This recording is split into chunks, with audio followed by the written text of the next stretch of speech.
Now we consider the second part, that is when the steel tube has contracted by 0.2 mm and further load will be shared by aluminum rod cylinder as well as steel tube.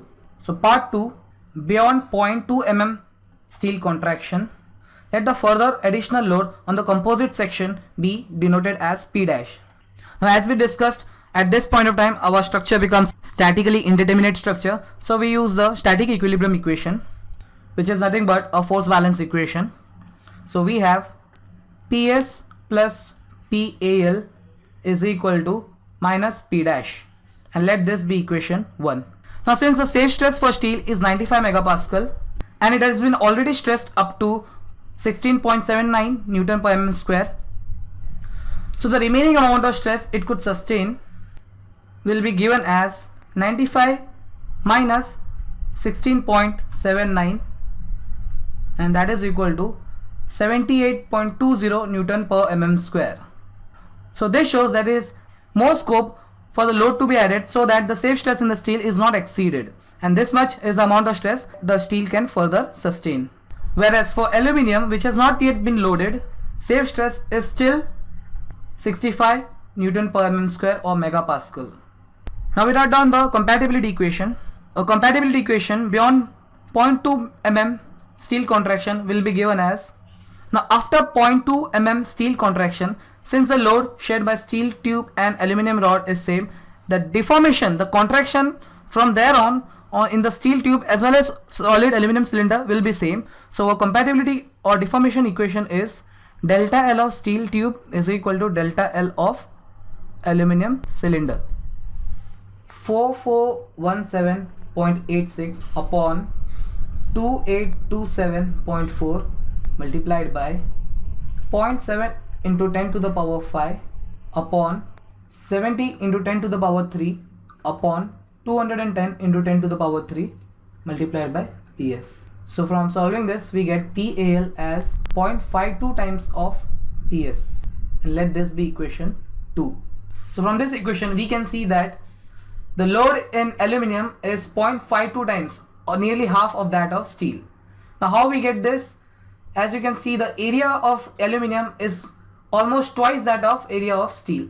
Now substituting the value of PAL from equation 2 in equation 1, we get PS upon 0.52 PS, it is nothing but PAL, is equal to P dash. Therefore we have 1.52 PS is equal to P dash. Therefore 1.52, now PS is nothing but sigma s multiplied by AS. Now this sigma s is the remaining amount of safe stress that the steel could further sustain. So we have 1.52 multiplied by minus 78.20 multiplied by area of steel is 2827.4, and this is P dash. So from this we get the value of P dash as minus 336 kilonewton. So this is the additional load that the composite section of aluminum cylinder and steel tube can sustain after the initial 0.2 mm steel contraction, so that the stress in the steel tube is not exceeded by 90 megapascal. So now we also have to calculate the stress induced in the aluminum solid cylinder and check whether it has not exceeded 65 megapascal, since this load is shared by aluminum cylinder also. So our next step is to calculate the induced stress in the aluminum solid cylinder. So now checking for corresponding stress in the aluminum solid cylinder, from equation 1 we have minus 78.20 into 2827.4. This is a safe stress for steel for the second part and the area of steel, plus sigma AL into area of AL 4417.86, and this is equal to minus 336 into 10 to the power 3 Newton. So on solving this we get sigma AL as minus 26 Newton per mm square or megapascal, which is well below the safe stress for aluminum, which is 65 megapascal or Newton per mm square.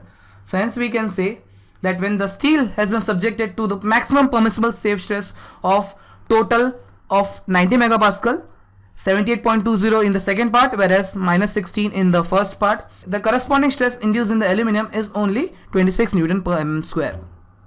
So now the total safe load that the composite section can take is initial compressive load of minus 47.5 kilonewton when only the load is shared by the steel tube, plus additional minus 336 kilonewton compressive load when the load is shared by both steel tube and solid aluminum cylinder. So the total load comes out to be minus 383.5 kilonewton. Of course, it is compressive load. So with this, our problem is over. Thank you.